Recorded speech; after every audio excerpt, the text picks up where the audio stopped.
Hi ವೀಕ್ಷಕರ, welcome to S P B tailor bro. ಇವತ್ತಿನ ವಿಡಿಯೋದಲ್ಲಿ ನಿಮಗೆ ಬ್ಲೌಸ್ನ ಎಷ್ಟು ರೀತಿಯಾಗಿ ನೀವು ಕಟಿಂಗ್ ಮಾಡ್ಬೋದು ಅನ್ನೋದನ್ನು ನಿಮಗೆ ತಿಳಿಸ್ಕೊಡ್ತೀನಿ. ಫಸ್ಟ್ ಸ್ಟೆಪ್ ಬೈ ಸ್ಟೆಪ್ಪನ್ನು ನೀವು ನೋಡ್ತಾ ಹೋದರೆ, ನಾವು ಫಸ್ಟ್ ಬಿಗಿನರ್ಸ್ ಯಾವಾಗಿಂದ ಕಲಿತಾ ಇದ್ದೀವಿ ಅಲ್ಲಿಂದ ಕೌಂಟೌನ್ನ ಸ್ಟಾರ್ಟ್ ಮಾಡಿದ್ರೆ, ಫಸ್ಟಿಗೆ ನಾವೇನು ಮಾಡ್ತೀವಿ, ಒಂದು ಬ್ಲೌಸನ್ನು ಇಟ್ಕೊಂಡ್ಬಿಟ್ಟು ನಾವು ಅದರ ಮಾರ್ಕಿಂಗನ್ನು ಹಾಕಿ ಕಟಿಂಗನ್ನು ಮಾಡ್ತೀವಿ. ಇದು ಫಸ್ಟ್ನೇ ಮೆಥಡ್. ಅಂದರೆ ಮೆಜರ್ಮೆಂಟ್ ಬ್ಲೌಸಿಂದ ನೀವು ಬ್ಲೌಸ್ ಕಟಿಂಗನ್ನು ಸ್ಟಾರ್ಟ್ ಮಾಡ್ತೀರಾ, ಓಕೆನಾ? ಅದಾದ ನಂತರ ನೀವು ಮಾಡ್ತೀರಾ ಅಪ್ಗ್ರೇಡೆಡ್. ಏನು ಮಾಡ್ತೀರಾ ಅಪ್ಗ್ರೇಡೆಡ್ ಅಲ್ಲಿ ಅಂತಂದರೆ, ಬಾಡಿ ಮೆಜರ್ಮೆಂಟಿಂದ ಕಟಿಂಗ್ ಮಾಡೋದನ್ನು ಕಲಿತೀರಿ. ಇದು ಎರಡನೇ ಮೆಥಡ್ ಆಯಿತು. ಇನ್ನು ಮೂರನೇ ಮೆಥಡ್, ಬಾಡಿ ಮೆಜರ್ಮೆಂಟ್ಸಲ್ಲೇ ಅಡ್ವಾನ್ಸ್ ಮೆಜರ್ಮೆಂಟ್ಸ್ ಅನ್ನೋದು ಬರುತ್ತೆ. ಅಡ್ವಾನ್ಸ್ ಅನ್ನೋ ವರ್ಡನ್ನು ಎದಕ್ಕೆ ಯೂಸ್ ಮಾಡ್ತಾರೆ ಅಂತಂದರೆ, ಯೂಶ್ವಲಿ ಬಾಡಿ ಮೆಜರ್ಮೆಂಟಲ್ಲಿ 4 ರೀತಿಯ ಮೆಜರ್ಮೆಂಟ್ನ ತೆಗೆದುಕೊಂಡು ನಾವು ಕಟಿಂಗನ್ನು ಮಾಡ್ತೀವಿ, ಓಕೆನಾ? ಅದರಲ್ಲಿ ಬಂದು upper chest measurement, full bust measurement, shoulder measurement ಮತ್ತು ಅಂಡರ್ ಬಸ್ಟ್ ಮೆಜರ್ಮೆಂಟು ಮತ್ತು ವೇಸ್ಟ್ ಮೆಜರ್ಮೆಂಟು. ಇವು 4 ಮೆಥಡಿಂದ ನಾವು ಬ್ಲೌಸ್ ಕಟಿಂಗನ್ನು ಮಾಡ್ತೀವಿ. ಯಾರೆಲ್ಲ ಹೊಸಬರು ಇದ್ದೀರಿ, ದಯವಿಟ್ಟು ಚಾನಲ್ಗೆ ಸಬ್ಸ್ಕ್ರೈಬನ್ನು ಮಾಡ್ಕೊಳ್ಳಿ. ವಿಡಿಯೋ ಇನ್ಫಾರ್ಮೇಟಿವ್ ಆಗಿರುತ್ತೆ. ಇಲ್ಲಿ ನಿಮಗೆ ಏನು ಕಾಣುತ್ತೆ, ಇದರಲ್ಲಿ ಒಂದು ಲೇಯರ್ನ ನಿಮಗೆ ತೋರಿಸ್ತಾ ಇದ್ದೀನಿ ಬ್ಲೌಸ್ ಕಟಿಂಗಲ್ಲಿ. ಈ ರೀತಿ ಏನಿರುತ್ತೆ ನಿಮಗೆ, ಓಕೆನಾ? ಇದರಲ್ಲಿ ನೀವು ನೋಡ್ಬೋದು ಫಸ್ಟ್ ಮೆಜರ್ಮೆಂಟ್ ಯಾವ್ದ್ಯಾವುದು ಬರುತ್ತೆ ನಿಮಗೆ. ಈ ತೋಳಿನ ಭಾಗ ಏನಿದೆ, ಜಾಯಿಂಟ್ ಏನು ಮಾಡಿರ್ತೀರಿ, ಈ ಭಾಗದಿಂದ ಮೆಜರ್ಮೆಂಟ್ನ ಮಾಡೋದಕ್ಕೆ ಅಪರ್ ಚೆಸ್ಟ್ ಮೆಜರ್ಮೆಂಟ್ ಅಂತ ಹೇಳ್ತೀವಿ. ಈ ಸೆಂಟರ್ ಡಾಟ್ ಏನು ಹಿಡಿದಿರ್ತೀರಿ, ಈ ಡಾಟಿಂದ ಮೆಜರ್ಮೆಂಟ್ನ ಮಾಡಲಿಕ್ಕೆ ನಿಮಗೆ ಫುಲ್ ಬಸ್ಟ್ ಮೆಜರ್ಮೆಂಟ್ ಅಂತ ಹೇಳ್ತೀವಿ. ಇದರಿಂದ ಪಟ್ಟಿ ಏನು ಜಾಯಿಂಟ್ ಮಾಡಿದ್ದೀರಾ ನೀವು, ಈ ಪಟ್ಟಿ ಲೈನ್ ಇದೆಯಲ್ಲ, ಈ ಪಟ್ಟಿ ಲೈನ್ಗೆ ನಾವು ಅಂಡರ್ ಬಸ್ಟ್ ಮೆಜರ್ಮೆಂಟ್ ಲೈನ್ ಅಂತ ಹೇಳ್ತೀವಿ, ಓಕೆನಾ? ಈ ಮೆಜರ್ಮೆಂಟು ತುಂಬಾನೇ ಇಂಪಾರ್ಟೆಂಟ್. ಅರ್ಥ ಆಯ್ತಾ? ಯಾಕೆ ಅಂತಂದ್ರೆ, ನಮ್ಮ ಬ್ಲೌಸ್ ಕುತ್ಕೊಳ್ಳೋದೇ ಈ ಮೆಜರ್ಮೆಂಟಿನ ಮೇಲೆ. ಈ ಮೆಜರ್ಮೆಂಟ್ ನಮಗೆ 100% ತೆಗೆದುಕೊಳ್ಳಲಿಕ್ಕೆ ಬರಲೇಬೇಕು. ಇಲ್ಲ ಅಂತಂದ್ರೆ ನಾವು ಬ್ಲೌಸನ್ನ ಫಿನಿಶಿಂಗ್ ಕೊಡಲಿಕ್ಕೆ ಆಗೋದಿಲ್ಲ. ಇದು ಬಾಡಿ ಮೆಜರ್ಮೆಂಟಲ್ಲಿ ತೆಗೆದುಕೊಂಡು ಕಟಿಂಗ್ ಮಾಡುವಂಥ ಸೆಕೆಂಡ್ ಮೆಥಡ್ ಏನಿದೆ ಅದರಲ್ಲಿ ಹೇಳ್ತಕ್ಕಂಥದ್ದು. ಓಕೆ, ನೀನು ಯೂಶ್ವಲಿ ಕೆಳಗಡೆ ವೇಸ್ಟ್ನ ಮೆಜರ್ಮೆಂಟ್ ಅಂತ ನಾವು ಹೇಳ್ತೀವಿ, ಸೊಂಟದ ಸುತ್ತಳತೆ ಏನಿರುತ್ತೆ. ಇವಿಷ್ಟು ಮೆಜರ್ಮೆಂಟ್ಸ್ ಬ್ಲೌಸ್ ಆಗಿತ್ತು. ಇನ್ನು ಅಡ್ವಾನ್ಸ್ ಅಂತ ಹೇಳಿದೆ ನಾನು. ಅಡ್ವಾನ್ಸ್ ಮೆಜರ್ಮೆಂಟ್ ಅಂತಕ್ಕಂಥದ್ದು ಮೂರನೇ ವಿಧದಲ್ಲಿ ನಾವು ಕಟಿಂಗನ್ನು ಮಾಡೋದ್ರಲ್ಲಿ ಬರುತ್ತೆ.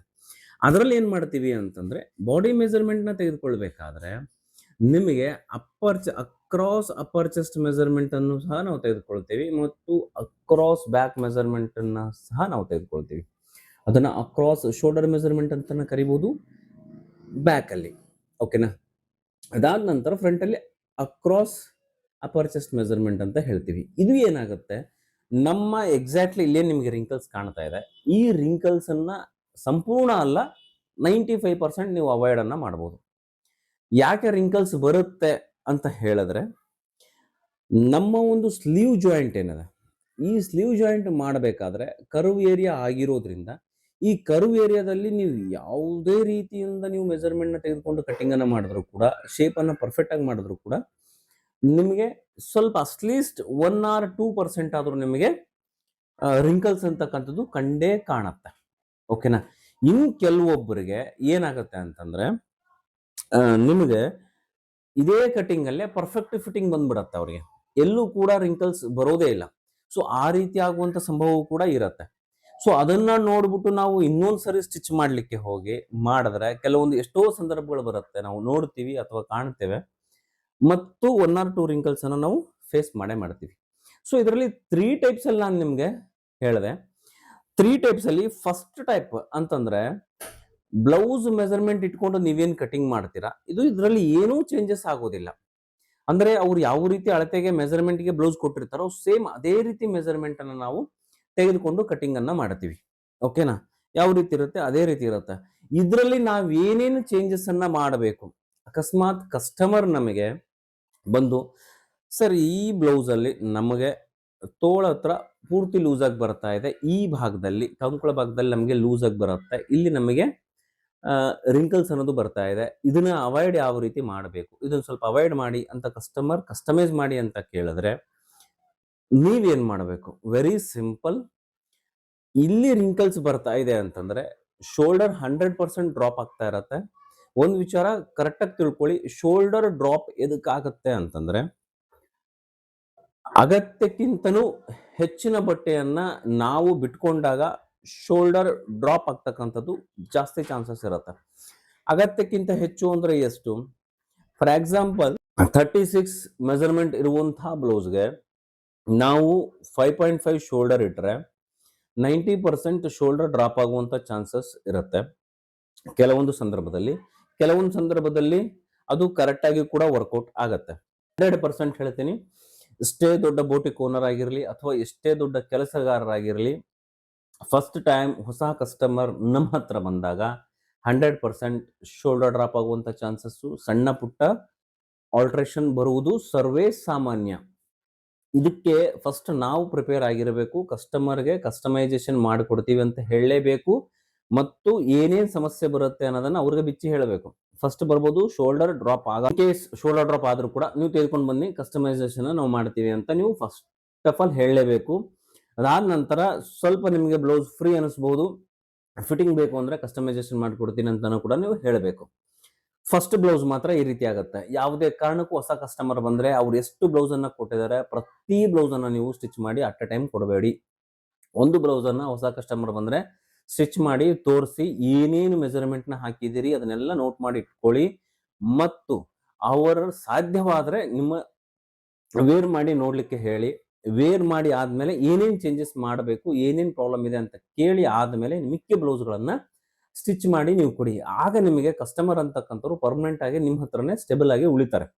ಇಲ್ಲ ಅಂತಂದ್ರೆ ನೀವು ಅಟ್ ಎ ಟೈಮ್ ಅವ್ರು ಕೊಟ್ಟು ಬ್ಲೌಸ್ ಎಲ್ಲವೂ ಬಂದಿದೆ ನನಗೆ ಅಂತ ಹೇಳಿ ನಾವೆಲ್ಲ ಬ್ಲೌಸ್ ಅನ್ನ ಸ್ಟಿಚ್ ಮಾಡಿ ಕೊಟ್ಬಿಟ್ರೆ ನಾಳೆ ಹೋದ ಕಸ್ಟಮರ್ ವಾಪಸ್ ಬರೋದೇ ಇಲ್ಲ, ಅದರ ಜೊತೆಗೆ ಇನ್ನೂ ಬರುವಂತ ಕಸ್ಟಮರ್ನ ಅವಾಯ್ಡ್ ಮಾಡ್ತಾರೆ. ಓಕೆನಾ? ಇವೆಲ್ಲವೂ ಸಾಧ್ಯತೆಗಳು ನಮಗೆ ಯಾವಾಗ ನಾವು ಎಚ್ಚರಿಕೆ ಇಲ್ಲಾರ್ದಂಗೆ ಸ್ಟಿಚ್ ಮಾಡಿ ಕೊಟ್ಟಾಗ ಬರುವಂಥದ್ದು. ಓಕೆನಾ? ಅದಕ್ಕೆ ನಾವೇನ್ ಮಾಡಬೇಕು, ಫಸ್ಟೇ ಕಸ್ಟಮೈಸ್ ಮಾಡಿ ಕೊಡ್ತೇವೆ, ಒಂದು ಬ್ಲೌಸ್ ನ ವೇರ್ ಮಾಡಿ ನೋಡಿ ಅಂತ ಹೇಳಿ ನೀವು ನೋಡಿ ಸಾಧ್ಯವಾದ್ರೆ. ಓಕೆನಾ? ಲೇಡೀಸ್ ಅಂದ್ರೆ 100% ನೀವು ಕಸ್ಟಮರ್ನ, ಲೇಡೀಸ್ ಬೋಟಿಕ್ ಇತ್ತು ಅಂದ್ರೆ ನೀವು 100% ಕಸ್ಟಮರ್ನ ವೇರ್ ಮಾಡಿ ನೋಡಿ, ಎಲ್ಲೆಲ್ಲಿ ಪ್ರಾಬ್ಲಮ್ ಇದೆ ಅಂತ ಹೇಳಿ ನಿಮಗೆ ಅರ್ಥ ಆಗುತ್ತೆ. ಅಲ್ಲಲ್ಲಿ ಅವಾಯ್ಡ್ ಅನ್ನ ಮಾಡಿ, ಏನೇನು ಸ್ಟೆಪ್ ಅನ್ನ ತಗೊಳ್ಬೇಕು ಅದನ್ನ ತಗೊಳ್ಳಿ. ಆಗ ನಿಮಗೆ ಕಸ್ಟಮರ್ ಪರ್ಮನೆಂಟ್ ಆಗಿ ಉಳಿತಾರೆ. ಓಕೆನಾ? ಆಗ ನಿಮಗೆ ಅತಿ ಹೆಚ್ಚು ಬಿಸ್ನೆಸ್ ಅನ್ನೋದು ಆಗ್ತಾ ಬರುತ್ತೆ. ಇಲ್ಲ ಅಂದ್ರೆ ಇಲ್ಲ. ಈ ರೀತಿ ಕಸ್ಟಮೈಸೇಷನ್ ಮಾಡೋದನ್ನ ನಾವು ಅರ್ಥ ಮಾಡ್ಕೊಳ್ಬೇಕು. ಓಕೆನಾ? ಸಾಕಷ್ಟು ಜನರಿಗೆ ಸಮಸ್ಯೆ ಬರುವಂತದ್ದು, ಬಿಗಿನರ್ಸ್ಗೆ ಹೇಳ್ತಾ ಇರ್ತಕ್ಕಂಥದ್ದು, ಈ ಏರಿಯಾದಲ್ಲಿ ಸೈಡ್ ಜಾಯಿಂಟ್ ಏನಿದೆ ಪರ್ಫೆಕ್ಟ್ ಆಗಿ ಕುತ್ಕೊಳ್ಳೋದೇ ಇಲ್ಲ ಸರ್ ನಮ್ಗೆ ಅಂತ ಹೇಳ್ತಾರೆ. ಈ ರೀತಿ ನಿಮ್ಗೆ ಕಾಣುತ್ತೆ, ಪರ್ಫೆಕ್ಟ್ ಇಲ್ಲಿ ಟಿ ಜಾಯಿಂಟ್ ಬರ್ತಾ ಇಲ್ಲ ನಮಗೆ, ಇವೆರಡೂ ಮ್ಯಾಚ್ ಆಗ್ತಾ ಇಲ್ಲ, ಮಿಸ್ ಮ್ಯಾಚ್ ಆಗುತ್ತೆ ನಮ್ಗೆ. ಇದಕ್ಕೆ ನಾವೇನ್ ಮಾಡ್ಬೇಕು ಸರ್? ಇದು ತುಂಬಾ ದೊಡ್ಡ ಸಮಸ್ಯೆನಾ ಅಂತ ಬಹಳಷ್ಟು ತಲೆ ಕೆಡಿಸ್ಕೊಳ್ತಾ ಇರ್ತೀರಾ. ನೋಡಿಮ್ಮ, ಇದು ಅಷ್ಟು ದೊಡ್ಡ ಸಮಸ್ಯೆ ಏನು ಅಲ್ಲ. ಇದರಿಂದ ಯಾವುದೇ ರೀತಿಯ ಬ್ಲೌಸ್ ಅಂತೂ ಹಾಳಾಗೋದಿಲ್ಲ. ಇದನ್ನ ವಿಚಾರ ಮಾಡಬೇಡಿ. ಫಸ್ಟ್ ನೀವು ಕಲಿಬೇಕು ಅಂತಂದ್ರೆ ಸಾಮಾನ್ಯವಾಗಿ ಇವತ್ತು ನಮಗೂ ಬರುತ್ತೆ. ಇವಾಗ ನೋಡಿ, ನಿಮಗೆ ನಾನು ತೋರಿಸ್ತಾ ಇರತಕ್ಕಂಥದ್ದು ಒಂದು, ಈಗ ಇನ್ನೊಂದು ಕಡೆ ತೋರಿಸ್ತೀನಿ, ನಿಮಗೆ ಬರಲ್ಲ ಅಂತ ಅನ್ಕೋಬೇಡಿ. ಏನು ಎಲ್ರಿಗೂ ಬರುತ್ತೆ, ನೋಡಿದ್ದೀರಾ? ಒಂದ್ ದಾರ ಇಲ್ಲಿ ಕಾಣ್ತಾ ಇದೆ, ನಿಮಗೆ ಹೆಚ್ಚು ಕಡಿಮೆ ಆಗತ್ತೆ, ಪ್ರತಿಯೊಬ್ಬರಿಗೂ ಹೆಚ್ಚು ಕಡಿಮೆ ಆಗತ್ತೆ, ಆಗ್ಲಾರ್ದಂಗಿರಲ್ಲ. ಬಟ್ ಇದನ್ನ ಎಚ್ಚರ ಇಟ್ಕೊಂಡು ಮಾಡಿದ್ರೆ ಯಾರಿಗೂ ಆಗಲ್ಲ. ಸೈಡ್ ಜಾಯಿಂಟ್ ಏನ್ ನಾವು ಸ್ಟಿಚ್ ಮಾಡ್ತೀವಿ, ಈ ಜಾಯಿಂಟ್ ಅಲ್ಲಿ ನಿಮಗೆ ಇಲ್ಲಿ ಕಾಣುತ್ತೆ ನೋಡಿ, ಈ ಜಾಯಿಂಟ್ ಅಲ್ಲಿ ಎಷ್ಟೆಲ್ಲ ಸ್ಟಿಚಸ್ ಬರುತ್ತೆ ಅನ್ನೋದನ್ನ ಅಬ್ಸರ್ವ್ ಮಾಡ್ಕೋಬೇಕು. ಫಸ್ಟ್ ಆಫ್ ಆಲ್ ನಿಮಗೆ ಬರುವಂತಹದ್ದು ಕಂಕುಳ ಭಾಗದಲ್ಲಿ ಸ್ಟಿಚಿಂಗು, ಇದು ಆಮೇಲೆ ಸ್ಲೀವ್ಸ್ ಅಟ್ಯಾಚ್ ಮಾಡದ್ಮೇಲೆ ಬರುತ್ತೆ. ಅದಾದ ನಂತರ ನಿಮಗೆ ಬರುವಂತದ್ದು ಸೈಡ್ ಡಾಟ್ ಹಿಡಿತೀವಲ್ಲ, ಇದಕ್ಕೆ 1/2 ಇಂಚು ಇದು ಬರುತ್ತೆ. ಅದಾದ ನಂತರ ಕೆಳಗಡೆ ಇಲ್ಲಿ ಬರುತ್ತೆ, ಯಾವುದು ಪಟ್ಟಿನ ಅಟ್ಯಾಚ್, ಬೆಲ್ಟ್ ಏನ್ ಅಟ್ಯಾಚ್ ಮಾಡ್ತೀವಿ, ಇಲ್ಲಿ ಮಾರ್ಜಿನ್ ಸೇರ್ಕೊಳ್ಳುತ್ತೆ, ಇದು ಬರುತ್ತೆ. ಇದಾದ ನಂತರ ಇಲ್ಲಿ ಕೆಳಗಡೆ ಮಾರ್ಜಿನ್ ಸೇರ್ಕೊಳ್ಳುತ್ತೆ, ಶೇಪ್ ಬೆಲ್ಟ್ ಅಟ್ಯಾಚ್ ಮಾಡ್ಬೇಕಾದ್ರೆ. ಎಷ್ಟು ಸ್ಟಿಚ್ ಮಾಡ್ತೀವಿ ನಾವಿಲ್ಲಿ? ಇಲ್ಲಿ 1/2 ಇಂಚು, ಇಲ್ಲಿ 1/2 ಇಂಚು, ಇಲ್ಲಿ 1/2 ಇಂಚು. ಇದು ಸ್ಲೀವ್ಸ್ ಜಾಯಿಂಟ್ ಮಾಡ್ಬೇಕಂದ್ರೆ 1/2 ಇಂಚು, ಟೋಟಲ್ ಆಫ್ ಇಲ್ಲಿ 1 ಇಂಚ್ ಬರುತ್ತೆ. ಮೇಲೆ 1/2 ಇಂಚ್ ಹೋಗುತ್ತೆ, ಕೆಳಗಡೆ 1/2 ಇಂಚ್ ಹೋಗುತ್ತೆ. 1 ಇಂಚು, 1/2 ಇಂಚು, 1/2 ಇಂಚು, ಓವರ್ ಆಲ್ 2 ಇಂಚ್ ಮಾರ್ಜಿನ್ ಅಂತಕ್ಕಂಥದ್ದು ಇಲ್ಲಿ ಸ್ಟಿಚಿಂಗ್ ಅನ್ನ ಮಾಡ್ತೀರಾ. ಯೋಚನೆ ಮಾಡಿ, 2 ಇಂಚ್ ಮಾರ್ಜಿನ್ ನೀವು ಸ್ಟಿಚ್ ಮಾಡಬೇಕಾದ್ರೆ ಎಲ್ಲೋ ಒಂದ್ ಕಡೆ ಒಂದು 1/4 ಇಂಚ್ ಆದ್ರೂ ಡಿಫ್ರೆನ್ಸ್ ಆಗಿರಲ್ವಾ? ಇಲ್ಲಿ ಡಿಫ್ರೆನ್ಸ್ ಆಗಿರಬಹುದು, ಇಲ್ಲ ಇಲ್ಲಿ ಶೇಪ್ ಬೆಲ್ಟ್ ಅನ್ನು ಅಟ್ಯಾಚ್ ಮಾಡ್ಬೇಕಾದ್ರೆ ನಿಮಗೆ ಡಿಫ್ರೆನ್ಸ್ ಅನ್ನೋದು ನಿಮಗೆ ಆಗಿರಬಹುದು, ಅಥವಾ ಇಲ್ಲಿ ಡಿಫ್ರೆನ್ಸ್ ಆಗಿರಬಹುದು. ಅದಕ್ಕೆ ನಾವು ಫ್ರಂಟ್ ಪಾರ್ಟ್ ನ ಸ್ಟಿಚ್ ಮಾಡ್ಕೊಳ್ಬೇಕಾದ್ರೆ ಬ್ಯಾಕ್ ಪಾರ್ಟ್ ನ ಜೊತೆಗೆ ಇಟ್ಕೊಂಡು ಯಾವ ರೀತಿ ಅಡ್ಜಸ್ಟ್ ಮಾಡಬೇಕು ಅನ್ನೋದು ಲೈವ್ ನಿಮಗೆ ತೋರಿಸಿದೀನಿ. ಅದರಲ್ಲಿ ಚೇಂಜಸ್ ಅನ್ನೋದು ನಿಮಗೆ ಕಾಣುತ್ತೆ. ಅಲ್ಲಿ ನೀವು ಹೋಗಿ ಆ ಲೈವ್ ವಿಡಿಯೋನ ನೋಡಿ ಯಾವ ರೀತಿ ನಾವು ಸ್ಟಾರ್ಟಿಂಗ್ ಅಲ್ಲಿ ಚೆಕ್ ಮಾಡ್ಕೊಳ್ಬೇಕು ಅನ್ನೋದನ್ನ ತಿಳಿಸ್ಕೊಟ್ಟಿದ್ದೀನಿ. ಅಷ್ಟು ಬಿಟ್ರೆ ಇಲ್ಲಿ ಜಾಯಿಂಟ್ ಬಂದ್ರೆ ಪ್ರಾಬ್ಲಮ್ ಆಗುತ್ತೆ, ರಿಂಕಲ್ಸ್ ಜಾಸ್ತಿ ಆಗುತ್ತೆ, ಏನೋ ಆಗುತ್ತೆ, ಏನೂ ಇಲ್ಲ. ರಿಂಕಲ್ ಬರಲಿಕ್ಕೆ ಒಂದೇ ಒಂದು ರೀಸನ್, ಅಗತ್ಯಕ್ಕಿಂತ ಹೆಚ್ಚಿನ ಬಟ್ಟೆಯನ್ನ ನಾವು ಕೊಟ್ಟಿದ್ದೀವಿ, ಅದಕ್ಕೋಸ್ಕರ ರಿಂಕಲ್ ಬರುತ್ತೆ. ಕರೆಕ್ಟ್ ಆಗಿ ಬಟ್ಟೆನ ಕೊಡಬೇಕು, ಅಷ್ಟೇ ಪರ್ಸೆಂಟೇಜ್ ಲೂಸಿಂಗ್ ಅನ್ನ ಕೊಡಬೇಕು. ಆಗ ನಮಗೆ ವೇರ್ ಮಾಡ್ಕೊಂಡಾಗ ಎಲ್ಲೂ ರಿಂಕಲ್ಸ್ ಬರಲ್ಲ. ಈಗ ನೀವೇ ನೋಡ್ತೀರಾ ಇಲ್ಲಿ ಟಿ ಶರ್ಟ್ ಅಲ್ಲಿ ಎಷ್ಟೆಲ್ಲ ರಿಂಕಲ್ಸ್ ಬರುತ್ತೆ. ಯಾಕೆ? ನಮ್ಮ ಅಗತ್ಯಕ್ಕಿಂತ ಹೆಚ್ಚಿನ ಒಂದು ಬಟ್ಟೆ ಅಂತಕ್ಕಂಥದ್ದು ಜಾಸ್ತಿ ಇದೆ. ಈ ರೀತಿ ಇಟ್ಕೊಂಡಾಗ ನೋಡಿ ಯಾವ ರೀತಿ ಫ್ರೀ ಆಗಿ ಕಾಣುತ್ತೆ.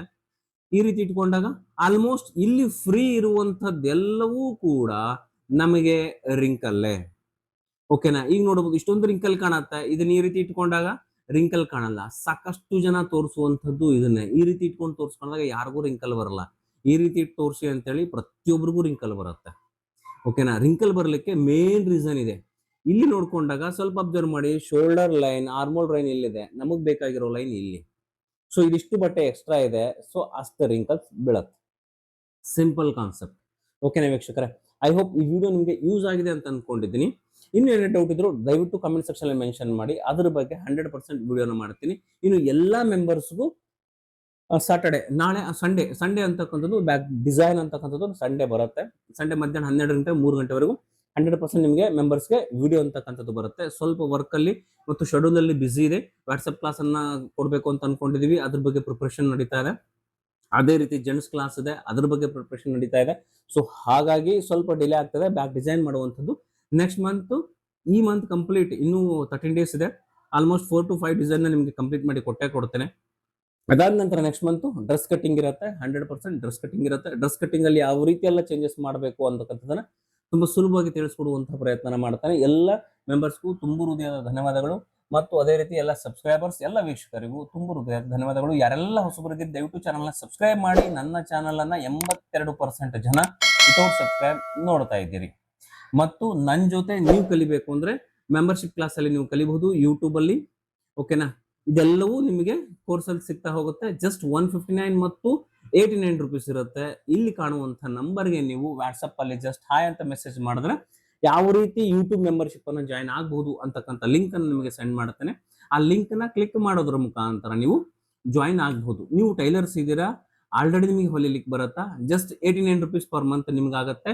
ನೀವು ಜಸ್ಟ್ ವಿಡಿಯೋನ ನೋಡಿಬಿಟ್ಟು ಕಲಿಬಹುದು. ಇಲ್ಲ ನಾವು ಬಿಗಿನರ್ಸ್ ಇದೀವಿ, ನಮಗೆ ಅಲ್ಪ ಸ್ವಲ್ಪ ಗೊತ್ತಿದೆ, ಪೂರ್ತಿಯಾಗಿ ಗೊತ್ತಾಗ್ತಾ ಇಲ್ಲ, ನಮಗೆ ನಿಮ್ ಜೊತೆ ಕಾಂಟ್ಯಾಕ್ಟ್ ಬೇಕು, ಆಗ್ಲೇ ನಮಗೆ ಕಲಿಕ್ಕೆ ಸಾಧ್ಯ ಅಂತ ನೀವು ಅನ್ಕೊಂಡಿದ್ರೆ ದಯವಿಟ್ಟು 159 ರುಪೀಸ್ ಮೆಂಬರ್ಶಿಪ್ ಅನ್ನ ಪಡೆದುಕೊಳ್ಳಿ. ಇದರಲ್ಲಿ ನಿಮಗೆ ವಾಟ್ಸ್ಆಪ್ ಸಪೋರ್ಟ್ ಇರುತ್ತೆ. ನನ್ನ ಜೊತೆ ಖುದ್ದಾಗಿ ನೀವು ವಾಟ್ಸ್ಆಪ್ ಚಾಟ್ ಅನ್ನ ಮಾಡಿಕೊಂಡು ನಿಮ್ ಡೌಟ್ ನ ಕ್ಲಾರಿಫೈ ಮಾಡ್ಕೊಳ್ಬಹುದು. ಓಕೆನಾ? ಕ್ಲಾಸ್ ಅಲ್ಲಿ ಏನಿದೆ ಅಂತಂದ್ರೆ, ಮೆಂಬರ್ಶಿಪ್ ಕ್ಲಾಸ್ ಅಲ್ಲಿ ಏನಿದೆ ಅಂತಂದ್ರೆ, ನಿಮಗೆ 4 ಡಾಟ್ ಬ್ಲೌಸ್ ಇದೆ, ಪ್ರಿನ್ಸೆಸ್ ಕಟ್ ಬ್ಲೌಸ್ ಇದೆ. ಪ್ರಿನ್ಸೆಸ್ ಕಟ್ ವೆರಿ ಡಿಫಿಕಲ್ಟ್ ಇದೆ, ಆಲ್ಮೋಸ್ಟ್ ತುಂಬಾನೇ ಡಿಫಿಕಲ್ಟ್ ಇದೆ. ಬಟ್ ಅರ್ಥ ಮಾಡ್ಕೊಂಡವರಿಗೆ ಬೆಸ್ಟ್ ಫಿನಿಶಿಂಗ್ ಅನ್ನ ಅದು ಕೊಟ್ಟಿದೆ. ಸೊ ಹಾಗಾಗಿ ಅದನ್ನ ನಾವು ನೆಕ್ಸ್ಟ್ ಮಂತ್ ಅಲ್ಲಿ ಆಲ್ಮೋಸ್ಟ್ ಮಧ್ಯದಲ್ಲಿ ಡ್ರೆಸ್ ಕಟ್ಟಿಂಗ್ ಜೊತೆಗೆ ಒಂದು ಪ್ರಿನ್ಸ್ ಕಟ್ ವಿಡಿಯೋನ ಕೊಡ್ತೀನಿ. ಓಕೆನಾ? ಅದಾದ ನಂತರ ಕಟೋರಿ ಬ್ಲೌಸ್ ಇದೆ, ವಿ ಶೇಪ್ ಡಿಸೈನರ್ ಬ್ಲೌಸ್ ಕೂಡ ನಿಮಗೆ ಅವೈಲೇಬಲ್ ಇದೆ. ಈ 4 ಕೋರ್ಸ್ ನಿಮಗೆ ಜಸ್ಟ್ 89 ಮತ್ತು 159 ರುಪೀಸ್ ಅಲ್ಲಿ ಸಿಗುತ್ತೆ.